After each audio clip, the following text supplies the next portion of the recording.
Guys, আজ আমি একটা ট্রু স্টোরি এক্সপ্লেন করতে যাচ্ছি। স্টোরিটা হলো 1945 সালে হিরোশিমা ও নাগাসাকিতে যে অ্যাটম বম ফেলা হয় তার ঠিক আগের মুহূর্তের। হাশিমা বলে নাগাসাকির একটা ছোট্ট আইল্যান্ড, যেখানে কিছু ক্রুয়েল জাপানিজ কোরিয়ানসদের ধরে নিয়ে এসে জোরদবস্তি কয়লার খনিতে কাজ করাতো। বলতে গেলে এটা একটা আইল্যান্ড, বাট নরকের থেকে কম কিছু না। জাপানিজরা ছোট বড় কাউকেই পরোয়া করতো না, সবার উপর নির্মম অত্যাচার করতো।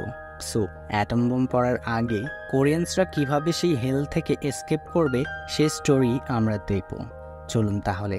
মুভির নাম দি ব্যাটেলশিপ আইল্যান্ড। শুরুতেই হাশিমা আইল্যান্ড দেখানো হয়। জাপানিজরা কিছু কোরিয়ানসদের জোর করে কয়লার খনিতে কাজ করায়, যেটা সমুদ্র তল থেকে প্রায় 2000 ফিট নিচে। তারা কোরিয়ানসদের উপর কোনো মায়া দয়া দেখায় না, অ্যানিমালের মতো ট্রিট করে। বলতে গেলে এটা কোরিয়ানসদের একটা জেলখানা, যেখান থেকেই কোনোদিন কেউ মুক্তি পাবে না। সিন শিফট হয় কোরিয়াতে। লি ক্যাং অক নামে একটা মিউজিশিয়ান ও তার মেয়ে সোহিকে দেখানো হয়। তার একটা ব্যান্ড ছিল, তারা হোটেলে পারফর্ম করে ইনকাম করত। তবে লিয়ের একটা ব্যাড হ্যাবিট আছে, মেয়েদের সাথে ফ্লার্ট করা, ইন্টিমেট হওয়া। হোটেল ম্যানেজার তাকে ধরার জন্য পুলিশ নিয়ে আসে, কারণ লি তার ওয়াইফকেও ছাড়েনি। লি মেয়েকে নিয়ে পালিয়ে তার খুব কাছের বন্ধুর বাড়ি যায়। তার বন্ধু তাকে সাজেস্ট করে সে তার ব্যান্ড নিয়ে জাপানে গেলে খুব ভালো জব পাবে। লি এগ্রি করে। তার বন্ধু জাপানে যাওয়ার সব ব্যবস্থা করে দেয়, ইভেন কোথায় যেতে হবে সব ডিটেলসও দিয়ে দেয়। সিন শিফট হয়, একটা জাপানিজ জাহাজ দেখানো হয়। লিও তার ব্যান্ড এই জাহাজেই যাচ্ছিল। সেখানে প্রচুর কোরিয়ানস, ইভেন বাচ্চাও ছিল। বেশিরভাগ লোকই জানে না তারা কোথায় যাচ্ছে বা কেনই যাচ্ছে। চয় চেলসাং নামে একটা গ্যাংস্টার ও তার গ্যাং লোকজনের সাথে মারামারি করে। দুজন জাপানিজ সোলজার তাদের ওয়ার্নিং দিয়ে বলে যদি তারা না থামে তাহলে গুলি চালাবে। সবাই থেমে যায়, কিন্তু চয় চেলসাং এখনও গালাগালি করছিল। মালিয়েন নামে একটা মেয়ে তাকে থামতে বলে, কিন্তু সে কারো কথা শোনে না। মালিয়েন তার প্রাইভেট পার্ট শক্ত করে চেপে থামিয়ে দেয়। চয় চেলসাং এর জন্য একটা অকওয়ার্ড মোমেন্ট তৈরি হয়, কারণ সবার নজর তার উপরই ছিল। যাই হোক, অবশেষে তারা জাপানে পৌঁছে যায়। সেখানকার অফিসার ইনচার্জের কাছে জানতে পারে তাদের সবাইকে কিছু কোরিয়ান দালাল জাপানিজদের কাছে বিক্রি করে দিয়েছে, এবং সবাইকে সারা জীবন অ্যাজ এ লেবার জাপানিজদের সার্ভ করতে হবে। কোরিয়ানসদের আবার জাহাজে বসিয়ে নাগাসাকি থেকে হাশিমা আইল্যান্ডে নিয়ে যাওয়া হয়। পৌঁছানোর আগেই কিছু জাপানিজ সোলজার তাদের শিপে এসে মেরে ঠান্ডা করে দেয়, যেন তারা ভবিষ্যতে মাথা তুলতে না পারে। মেয়ে ও ছেলেদের আলাদা করে দেওয়া হয়। এই কারণে লিও তার ডটার একে অপরের থেকে অনেকটা দূরে চলে যায়। একজন ডক্টর মেয়েদের পরীক্ষা করেন এদের মধ্যে কোনো গোপন রোগ আছে কিনা, কারণ এরা এখন থেকে জাপানিজ সোলজারকে ফিজিক্যালি স্যাটিসফাই করার কাজ করবে। তারা দেখে অনেক কোরিয়ান মেয়েকে খাঁচায় বন্দি করে রাখা হয়েছে, এবং তাদের সাথেও এমনটাই ঘটতে চলেছে। এদিকে ছেলেদেরকেও চেক করা হয়। লি গার্ডকে বোঝানোর চেষ্টা করে সে একজন মিউজিশিয়ান, তাকে ভুল করে হয়তো এখানে পাঠানো হয়েছে। তার ব্যান্ড নিয়ে সেখানেই পারফর্ম করতে শুরু করে। তখনই জেনারেল আসে, যে পুরো হাশিমা আইল্যান্ডকে কন্ট্রোল করছে। সে কোরিয়ানসদের ওয়েলকাম করে, আইল্যান্ডের ব্যাপারে কিছু ভালো ভালো কথা বলে, সবাইকে নিষ্ঠার সাথে কাজ করার ইনস্ট্রাকশন দেয়। একজন ম্যানেজার যে সমস্ত কোরিয়ানসদের কন্ট্রোল করে, সে কাজ বুঝিয়ে দেয়। তাদের 2000 ফিট নিচে কয়লার খনি থেকে কয়লা তুলতে হবে, এর জন্য তাদের স্যালারিও দেওয়া হবে, যার মধ্যে থেকে তাদের হাশিমাতে নিয়ে আসার খরচা, থাকা খাওয়ার খরচা, পেনশন, সব ধরনের খরচা কেটে নেওয়া হবে। হিসেব করে দেখলে মাসের শেষে তাদের কাছে কিছুই থাকবে না। কাজ শেষ করে সবাই স্নান করছিল। সাং নামে একটা জাপানিজ ছেলে কোরিয়ানসদের বিরক্ত করে। সে ম্যানেজারের নিচের স্তরে কাজ করে, কিছু কোরিয়ানসদের উপর হুকুম চালায়। তখনই ম্যানেজার চলে আসে।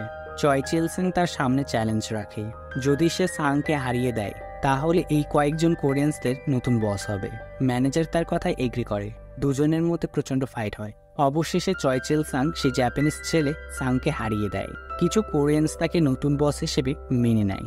এদিকে নতুন কোরিয়ান গার্লসদের পরিষ্কার পরিচ্ছন্ন করে জেনারেলের কাছে পাঠানো হয়। সোহি সিঙ্গিং আর ডান্সিং এর ট্যালেন্ট দেখিয়ে জেনারেলের মন জয় করে নেয়।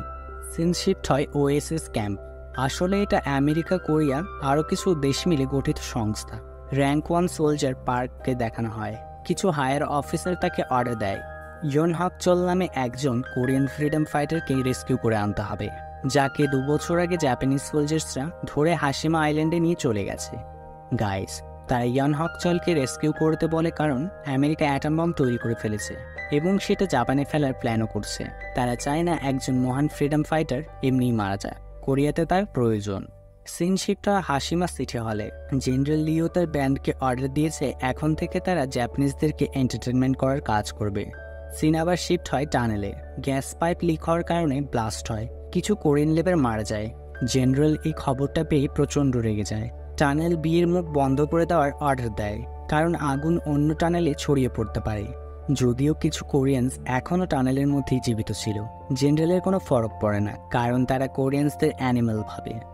যাই হোক, জেনারেল যখন জানতে পারে ইয়ন হক চোল, যিনি কোরিয়ানসদের লিডার, টানেলে আটকা পড়েছে, শুনে প্রচণ্ড চিন্তায় পড়ে যায়। গাইজ, এই ব্যক্তিকেই রেস্কিউ করার মিশন ওএসএস অথরিটি পার্ককে দিয়েছিল। যাই হোক, জেনারেল সোলজার্সদের অর্ডার দেয় যেন তাকে যে কোনো মূল্যে বের করে আনা হয়, না হলে কোরিয়ানরা স্ট্রাইক করে দেবে। সিন শিফট হয় টানেলে। যারা বেঁচে ছিল তাদের মধ্যে একজনের কাছে ডায়নামাইট ছিল। তারা প্ল্যান করে টানেলের মুখ খোলার জন্য ব্লাস্ট করবে। তারা সেটা সাকসেসফুলি করে। সিন শিফট হয় কিছুক্ষণ পর। ইয়ন হক চোল, যিনি দুর্ঘটনার কবল থেকে বেঁচে গেছেন, ম্যানেজারের কাছে ডিমান্ড করেন মৃতদের পরিবারকে ক্ষতিপূরণ দিতে হবে আর আহতদের সুচিকিৎসা করতে হবে। এদিকে ক্যান্টিনে একটা জাপানিজ লোক মালিয়ানকে মারধর করছিল।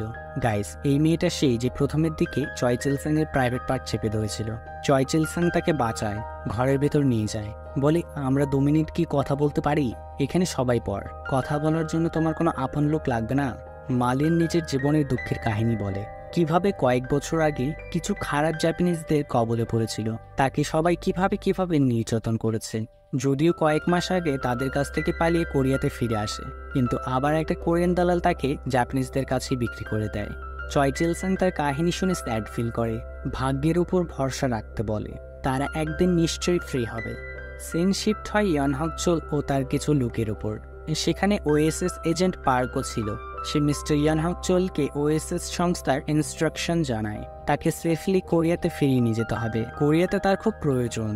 ইয়ন হক চোল রাজি হয়। তারা প্ল্যান করে আইল্যান্ড থেকে কিভাবে পালাবে। পার্ক জানায় এইসব খবর আগে তার হেডকোয়ার্টারে পাঠাতে হবে। তার জন্য টেলিগ্রাফের প্রয়োজন, যেটি জাপানিজদের অফিস রুমে আছে। তারা লিয়ের সাথে যোগাযোগ করে, কারণ সে জাপানিজদের সাথে খুবই ফ্রেন্ডলি। জাপানিজরাও তাকে পছন্দ করে। পার্ক ও কিছু লোক লিয়ের সাথে মিটিং করে, বলে তাদের অফিস রুমের চাবি লাগবে। লি তাদের সাফ বলে দেয় তারা যদি কারণ না বলে তাহলে অফিস রুমের চাবি জোগাড় করে দিবে না। যেহেতু লিয়ের হেল্প ছাড়া এই মিশন কমপ্লিট করা যাবে না, তাই পার্ক মিশনের সব সিক্রেট বলে দেয়। লি তাকে 2টো অপশন দেয়, হয় সে তাকে আর তার মেয়েকে সঙ্গে নিয়ে যাবে, না হয় এখানেই গুলি খেয়ে মরবে, কারণ সে এখন জাপানিজ সোলজার্সদের সব বলে দেবে। পার্ক এগ্রি করে, সে তাকে ও তার মেয়েকে সঙ্গে নিয়ে যাবে। লি অনেক বুদ্ধি খাটিয়ে অফিস রুমের একটা ডুপ্লিকেট চাবি তৈরি করে নিয়ে আসে। পার্ক মাঝরাতে লুকিয়ে অফিস রুমে ঢোকে, টেলিগ্রাফের মাধ্যমে হেডকোয়ার্টারের সাথে কমিউনিকেট করে, কারেন্ট স্ট্যাটাস দেয়। আইল্যান্ড থেকে বের হওয়ার পর কিভাবে কি করতে হবে সেই ইনস্ট্রাকশনও হেডকোয়ার্টার থেকে পায়। সে একটা লকার নোটিস করে, যেখানে কোরিয়ান লেবার্সদের কাজের হিসেব নিকেশ রাখা হতো। সিন এখানে কাট হয়ে পরের দিন সকালে শিফট হয়। কিছু এরোপ্লেন হাশিমার উপর দিয়ে যায়। আসলে আমেরিকা জাপানের উপর এয়ার স্ট্রাইক করে দিয়েছে, কিছুক্ষণের মধ্যেই বম্বিং শুরু হবে। এমার্জেন্সি অ্যানাউন্সমেন্ট করা হয়, সবাইকে লাইটস অফ করে ঘরের মধ্যে লুকিয়ে পড়তে বলা হয়। মাঝরাতে পার্ক মিস্টার ইউনকে নিয়ে পালানোর প্ল্যান করে। সে তাকে নিয়ে একটা ফাঁকা ঘরে যায়। আগের দিন অফিস রুমের লকারে যে কোরিয়ান লেবার্সদের হিসেব নিকেশের খাতাগুলো পেয়েছিল সেগুলো দেখায়। অদ্ভুত বিষয়টা হলো, যেসব লেবার দুর্ঘটনায় মারা যায় তারপর পেনশনের টাকা শুধুমাত্র 2জনের অ্যাকাউন্টেই ঢোকে। এক হলো জেনারেল আর দ্বিতীয়জন হলো মিস্টার ইউন। আসলে মিস্টার ইউন একজন কোরিয়ান ফ্রিডম ফাইটার ছিলেন। কোরিয়ানসরা তার কথা মেনে চলত, আর যখন জাপানিজরা তাকে এই আইল্যান্ডে নিয়ে আসে, জেনারেল তার সাথে একটা ডিল করে। মিস্টার ইউন কোরিয়ানদের শান্ত রাখলে জালিয়াতির টাকার 50% শেয়ার পাবে, যেটা জাপান সরকার সে আইল্যান্ডের ডেভেলপমেন্টের জন্য পাঠাতো। এরা সরকার পাশাপাশি কোরিয়ানসদের সাথেও স্ক্যাম করছে। পার্ক তার উপর বন্দুক ধরে, গালাগালি করে। সে একজন কোরিয়ান হয়ে কোরিয়ানসদের সাথে প্রতারণা করেছে। এদিকে লি তার মেয়েকে নিয়ে চলে আসে। পার্ককে গালাগালি করে, সে তাদেরকে ছেড়েই চলে যাচ্ছিল কেন, এইরকম তো তাদের ডিল হয়নি। তখনই একটা বম বাড়ির ওপর পড়ে, সবাই আলাদা হয়ে যায়। লি হিসেবের খাতাপত্রগুলো নিয়ে লুকিয়ে পড়ে। এদিকে শহরে প্রচুর বম্বিং হয়, সবাই পালিয়ে বাঁচার চেষ্টা করছিল। অনেক লোক দৌড়দৌড়িতেই মারা যায়। সব লোক বাংকারের সামনে ভিড় করে, কিন্তু সোলজার্সরা বেছে বেছে জাপানিজদেরকেই ভিতরে ঢুকতে দেয়। ম্যানেজার সোলজার্সদের অর্ডার দেয়, যদি কোনো কোরিয়ান ভেতরে ঢোকার চেষ্টা করে তাহলে গুলি করে মেরে ফেলবে। এই কারণে কয়েকজন কোরিয়ান মারাও যায়। তারা দিশা পায় না কোন দিকে যাবে। সেখানেই কিছু বম পড়ে, প্রচুর কোরিয়ান গুরুতর আহত হয়। এদিকে জেনারেলের কেবিনেও বম পড়ে এবং সে সেখানেই মারা যায়। সিন শিফট হয় মিস্টার ইয়নের ওপর। সে পালানোর চেষ্টা করছিল। পার্ক চলে আসে। মিস্টার ইয়ন পার্কের পিস্তলটা পেয়ে গেছিল। সে তার হাতে ও পায়ে গুলি করে। পার্ক নর্দমায় পড়ে যায়। মিস্টার ইয়ন মনে করে সে হয়তো মারা গেছে। লি এইসব লুকিয়ে দেখছিল। এদিকে দেখানো হয় পার্ক বেঁচে গেছে, সে ব্যাডলি ইনজিওর্ড। মিস্টার ইয়ন নিজের লোকেদের কাছে গিয়ে মিথ্যে সিম্প্যাথি দেখায়। ম্যানেজার জাপানের হেডকোয়ার্টারের কাছ থেকে হেল্প চায়, কিন্তু সেখানেও একই অবস্থা। এখন খাবার সাপ্লাই করা যাবে না। হেডকোয়ার্টার থেকে ম্যানেজারকে নতুন জেনারেল হিসেবে অ্যাপয়েন্ট করা হয় এবং সব কোরিয়ানদের মেরে ফেলার অর্ডার দেয়। কারণ আমেরিকা যদি জানতে পারে জাপানিরা কোরিয়ানদের ওপর এইরকম অত্যাচার করছে, তাহলে জাপানকে কেউ আর বাঁচাতে পারবে না। খাবারের ক্রাইসিস শুরু হয়। কিছু জাপানিজ লোক আন্দোলন করে কোরিয়ানসদের বের করে দেওয়া হোক। এই ক্রাইসিসের মধ্যে কিছু ছেলে একটি জাপানিজ মেয়েকে রেপ করে মেরে ফেলে। এদিকে লি পার্ককে রেস্কিউ করে নিয়েছিল, তার ট্রিটমেন্ট করে। বম্বিং এর কারণে যেসব কোরিয়ান মারা গেছিল, জাপানিজ লোক তাদের ডেড বডিকে আবর্জনার মতো জ্বালিয়ে দেয়, একটা মিথ্যে খবর রটায়। এই ক্রাইসিসের সুযোগে একটা কোরিয়ান ছেলে জাপানিজ স্কুল গার্লকে রেপ করেছে। সিন শিফট হয় পরের দিন। জাপানিজ লোক কোরিয়ানদের ওপর পাথর ছোড়ে। ম্যানেজার, যে এখন জেনারেল হিসেবে অ্যাপয়েন্ট হয়েছে, সবাইকে শান্ত করে। বলে সাং সেই কোরিয়ান রেপিস্টকে দেখেছে। সাং সোজা গিয়ে চয় চেলসাং এর ওপর আঙুল দেখায়। এটা সে ইচ্ছে করেই করে, কারণ চয় চেলসাং একসময় তাকে সবার সামনে হারিয়েছিল। সে বদলা নেবে। জেনারেল তাকে সাং এর কাস্টাডিতে দিয়ে দেয়। সিন শিফট হয় জেনারেল ও মিস্টার ইউনের একটা প্রাইভেট মিটিংয়ে। জেনারেল বলে সে তাকে সেফলি কোরিয়াতে পাঠিয়ে দেবে যদি সে কালকে সব কোরিয়ানদের কয়লার খনিতে নিয়ে যেতে পারে, কারণ জেনারেল সেখানে ডায়নামাইট লাগিয়ে রেখেছে সব কোরিয়ানসকে একবারে মেরে ফেলার জন্য, যেমনটা সে হেডকোয়ার্টার থেকে অর্ডার পেয়েছিল। লি ও সোহি লুকিয়ে তাদের কথা শুনে নেয়। তারা এই সব কথা পার্ককে বলে। এদিকে সাং চয় চিলসাংকে ইলেকট্রিক শক দিয়ে টর্চার করে। সিন শিফট হয় রাত্রে। মিস্টার ইয়ন সবাইকে বলে কাল সবাইকে টানেলে যেতে হবে। এটা একটা নতুন শুরু হবে। কাউকে আর কষ্ট উপভোগ করতে হবে না, কারণ জেনারেল তাদের সব ডিমান্ড মেনে নিয়েছে। তখনই পার্ক আর লি চলে আসে। খাতার হিসেবপত্রগুলো দেখায়। সবাই বুঝতে পারে মিস্টার ইয়ন এতদিন ধরে তাদের সাথে স্ক্যাম করছে, জাপানিজদের সাথে হাত মিলিয়েছে। পার্ক তাকে ছুরি মেরে ফেলে। সবাইকে বোঝানোর চেষ্টা করে আমেরিকা আবারও এই আইল্যান্ডে হামলা করবে, আমাদের পালাতে হবে। কিছু লোক তাদের পালানোর প্ল্যানের এগেনস্টে যায়, কারণ তারা জানে এই আইল্যান্ড থেকে এখনো কেউ পালাতে পারেনি। চারিদিকটাই উঁচু উঁচু ওয়াল দিয়ে ঘেরা। এতদিন ধরে যে পালানোর চেষ্টা করেছে সে মারা গেছে।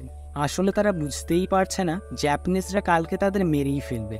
যাই হোক, বাকি কোরিয়ানসরা তাদের বেঁধে দেয় যেন তারা জাপানিজদের কাছে গিয়ে পালানোর প্ল্যান সম্পর্কে কিছু না বলতে পারে। তার প্ল্যানিং অনুযায়ী সবকিছু রেডি করে নেয়। জাপানিজদের ঘুমানোর পর প্ল্যান এক্সিকিউট করে। চয় চেলসাং এর গ্যাংয়ের ছেলেরা তাকে রেস্কিউ করে, সঙ্গে মালিয়েনা ছিল। তারা ডিসাইড করে জাপানিজদের মারবে, কারণ এছাড়া কোনো উপায় নেই। জাপানিজরা তাদের আইল্যান্ড থেকে সহজে বের হতে দেবে না। সিন শিফট হয় কোরিয়ানসদের উপর। তাদের প্ল্যান হলো আইল্যান্ডের বাইরে একটা জাহাজ আছে, সেটাতেই পালাবে। আসলে এই জাহাজ কয়লা ট্রান্সপোর্টের কাজ করে। তারা একে একে নিঃশব্দে জাহাজে চড়ে।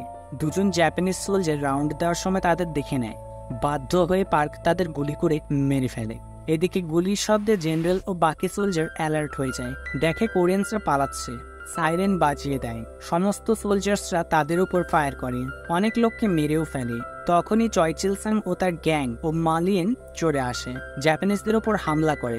কোরিয়ানসরা নিজেদেরকে সামলানোর সময় পায়। এদিকে চয় চিলসাং ও মালিয়েনের বন্দুকের গুলি শেষ হয়ে যাওয়ার জন্য সোলজার্সদের হাতে মারা যায়। জেনারেল ও বাকি সোলজার্সরা কোরিয়ানসদের মারতে মারতে জাহাজের কাছে পৌঁছে যায়। কোরিয়ানসদের উপর এমন রাগ দেখায় যেন তারা 100 কেজি সোনা নিয়ে পালাচ্ছে। পার্ক বীরত্বের সাথে লড়াই চালিয়ে যায়, যেহেতু সে একজন ওয়েল ট্রেন্ড সোলজার। জেনারেলের একটা গুলি লিয়ের বুকে লাগে। লিয়ের কাছেও পিস্তল ছিল, সেও জেনারেলকে গুলি মেরে দেয়। সোহি একটা পেট্রোলের বোতল জেনারেলের গায়ে ফেঁকে দেয়, পুরো শরীরে আগুন লেগে যায়। সোলজার্সরা জেনারেলকে পুড়তে দেখে শকড হয়ে যায়। তারা লড়াই থামিয়ে দেয়। পার্ক এক মুহূর্ত দেরি না করে সোয়ার্ড দিয়ে জেনারেলের গলা কেটে ফেলে। সোলজার্সরা ভয় পেয়ে যায়। পার্ক চিৎকার করে বলে জেনারেল মারা গেছে, তাদেরকে অর্ডার দেওয়ার মতো আর কেউ নেই, যুদ্ধ করে আর কোনো লাভ নেই। কোরিয়ানসদের মধ্যে যারা বেঁচে ছিল তাদেরকে নিয়ে আইল্যান্ড থেকে বেরিয়ে যায়। শুরুতে তারা 400 জনের মতো ছিল। লড়াইয়ে 300 জনেরও বেশি লোক মারা গেছে। সিন শিফট হয় জাহাজে। লির অবস্থা খুব খারাপ। সে মারা যাওয়ার আগে শহীদ সব দায়িত্ব বার্ককে দিয়ে যায়। গাইজ, এটা ছিল মুভির সব থেকে স্যাডেস্ট পার্ট। সে এই নরক থেকে বের হওয়ার জন্য প্রচুর লড়াই করেছে এবং ফ্রিও হতে পেরেছে, বাট নিজের দেশে ফেরার আগেই শরীর তার সাথ ছেড়ে দিল। যাই হোক, তারপরে ইতিহাসের দ্বিতীয় সব থেকে বড় ধামাকাটা ঘটে, অর্থাৎ অ্যাটম বম নাগাসাকিতে ফাটে। কোরিয়ানসরা বহু দূর থেকে পরিষ্কার দেখতে পাচ্ছিল। তারাও ফিল করে যুদ্ধের কারণে কিছু নির্দোষ লোক প্রাণ হারালো।